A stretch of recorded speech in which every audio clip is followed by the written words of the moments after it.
yes I will.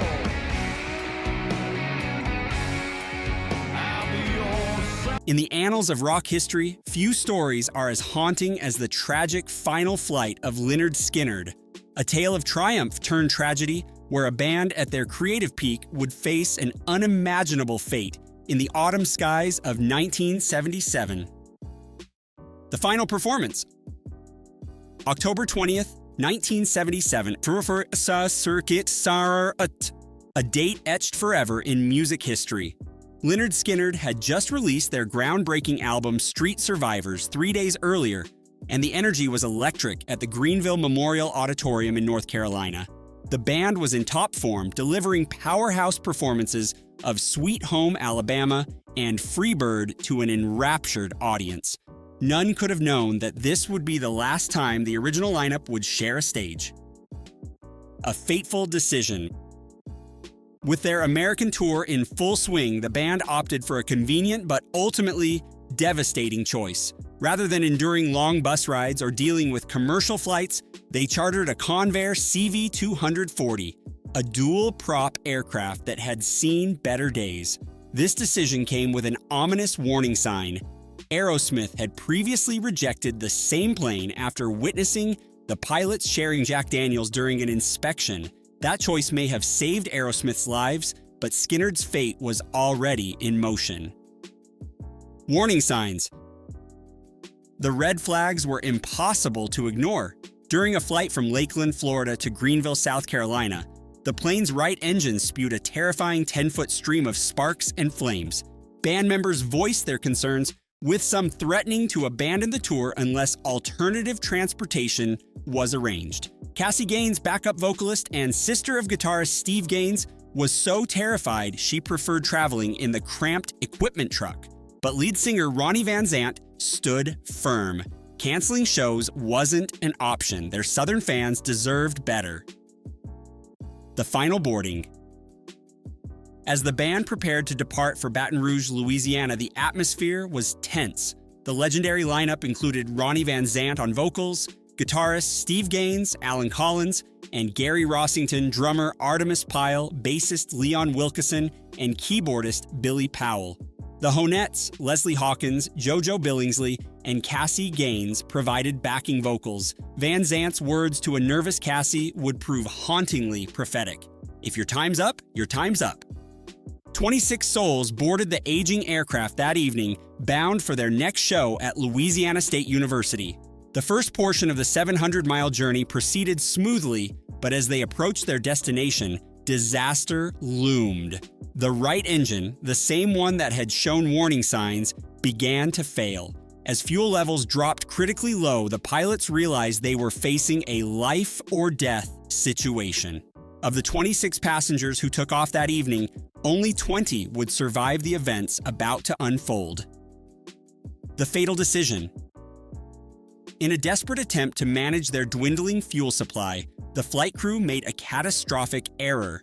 While trying to transfer fuel from the left engine to the right, they accidentally released their remaining fuel into the atmosphere. The gravity of their situation became immediately apparent. They were now running on empty, with no chance of reaching their intended destination. Race against time. The pilots, now facing a life-or-death scenario, quickly recalculated their options. Meridian's Mompike Airport in Mississippi emerged as their best hope for survival, but even this closer destination seemed increasingly out of reach.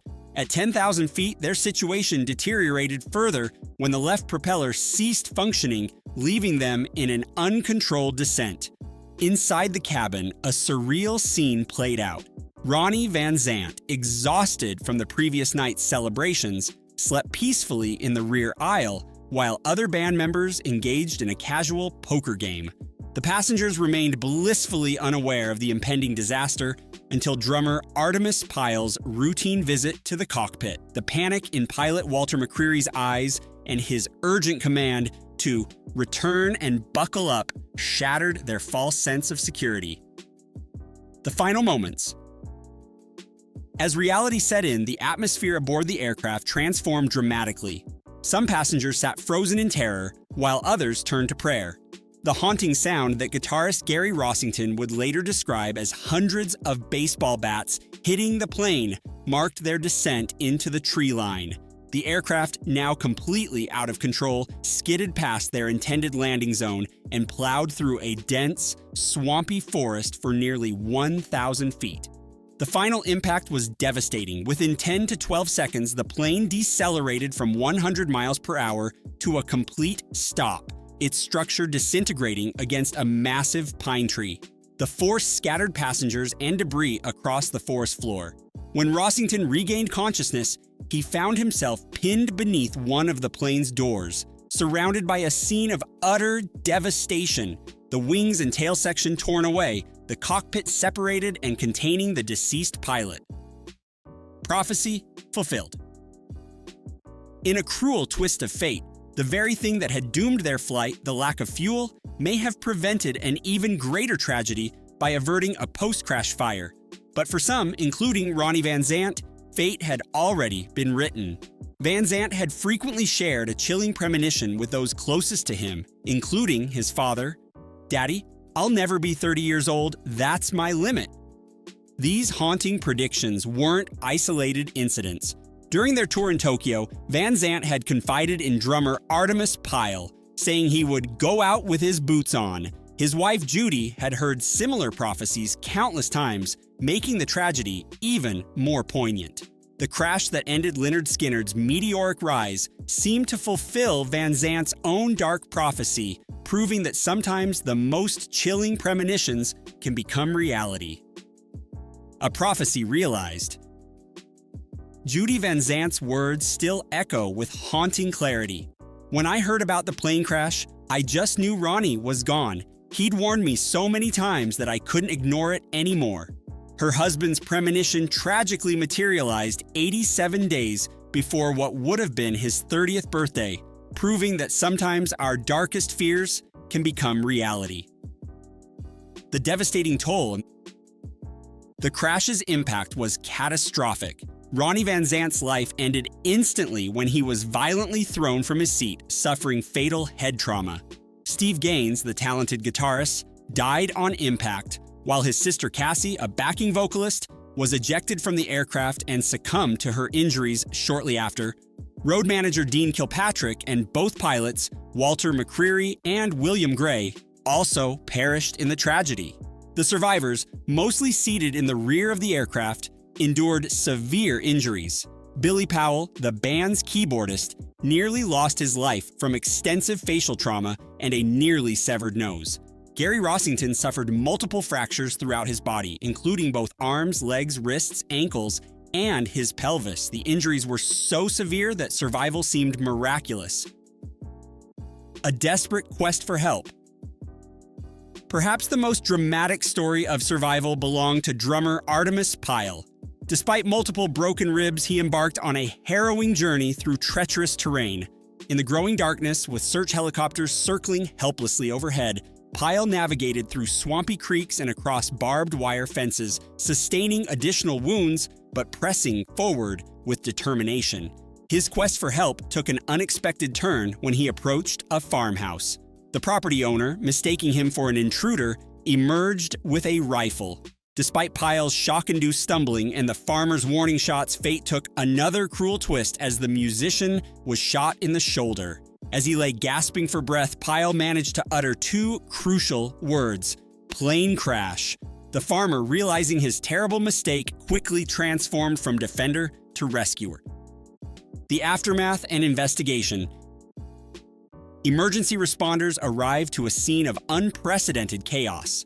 Local volunteer firefighters described the horror of stumbling over survivors amid the wreckage, working frantically to save as many lives as possible. The tragedy's full scope remained unknown to many survivors for days. Gary Rossington, still recovering from his injuries, only learned of Ronnie Van Zant's death when his mother delivered the devastating news. The National Transportation Safety Board's investigation revealed a chain of preventable circumstances. Fuel exhaustion and total engine power loss were identified as the primary causes, exacerbated by the crew's inadequate attention to fuel levels. While a right engine malfunction contributed to higher fuel consumption, The NTSB noted this alone wouldn't have been catastrophic. The real failure lay in human error, poor flight planning, and insufficient monitoring of fuel supplies. The legacy of loss. The tragedy's shadow would continue to haunt the band. In 1986, founding member Alan Collins faced another devastating accident when his car crashed, leaving him paralyzed and claiming his girlfriend's life. These successive tragedies marked the end of an era in rock history, forever changing the landscape of Southern rock and leaving an indelible mark on music history.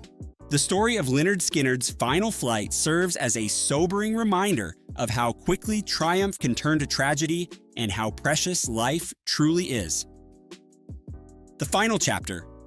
The tragic aftermath of the crash continued to echo through the decades. Alan Collins, one of the band's founding guitarists, faced his own devastating fate in 1990. After years of battling health complications stemming from his paralysis, Collins succumbed to chronic pneumonia on January 23rd, marking another dark day in the band's history. The losses continued to mount as the years passed. Leon Wilkeson, the band's bassist who had survived the infamous crash, was discovered lifeless in his hotel room on July 27, 2001. His death, attributed to a combination of emphysema and chronic liver disease, added another somber note to Lynyrd Skynyrd's legacy of tragedy. The end of an era. 2009 brought more heartache when Billy Powell, the talented keyboardist whose face had been severely injured in the crash, suffered a fatal heart attack. His passing further diminished the ranks of the original lineup, leaving fans to mourn yet another piece of the band's storied history. The final chapter of the original Lynyrd Skynyrd came to a close on March 5, 2023, with the passing of Gary Rossington. As the last surviving original member, his death marked the end of an era. While the exact cause wasn't disclosed publicly, Rossington had long battled heart-related issues, having undergone emergency heart surgery as recently as 2021. A legacy that endures. Despite these profound losses, Lynyrd Skynyrd's impact on music remains indelible. With over 30 million albums sold worldwide and more than 60 records produced throughout their career, their influence spans generations. Their induction into the Rock and Roll Hall of Fame stands as a testament to their enduring legacy, while their music continues to resonate with both longtime fans and new listeners discovering their powerful sound. The story of Lynyrd Skynyrd is more than just a cautionary tale of tragedy. It's a testament to the power of music to transcend time and tragedy. Their journey from Jacksonville's West Side to worldwide acclaim, marked by triumph and devastation, remains one of rock's most compelling narratives. As we reflect on Lynyrd Skynyrd's legacy, we're reminded that their music wasn't just about Southern rock. It was about passion, perseverance, and the unbreakable spirit of rock and roll. Their story, though marked by tragedy, continues to inspire generations of musicians and fans alike.